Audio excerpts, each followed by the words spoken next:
A BMP is to apply irrigation based on plant need, and the amount of water to apply to satisfy plant need depends on plant and environmental conditions. So consider the following when determining the amount of irrigation to apply.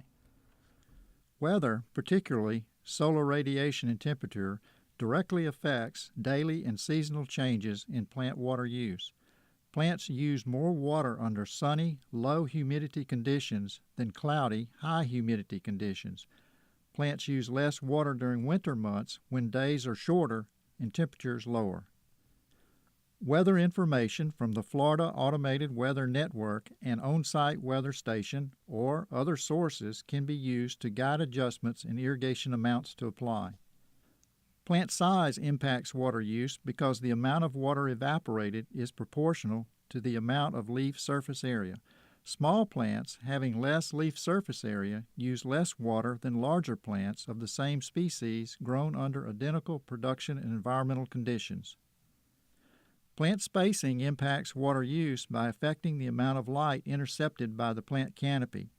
Container plants with open spaces around the canopies intercept more light and use more water than the same plants without the open spaces, so the irrigation time can be minimized by growing plants with canopies touching each other. Expect irrigation time to increase when placing plants in wider spacing arrangements. Another consideration specific for overhead sprinkler irrigation is the ability of the plant's canopy to capture irrigation water.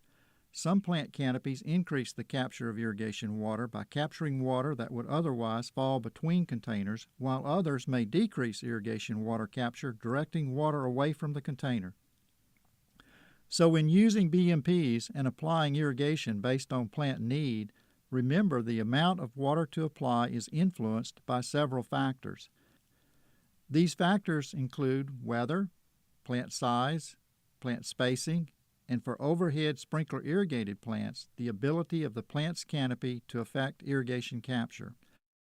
Also consider the amount of irrigation applied should replace the substrate water used by the plant. The amount of substrate available water is affected by the water holding characteristics of the substrate and the container size or substrate volume. If this amount is inadequate, multiple irrigations per day may be needed to replenish the substrate water.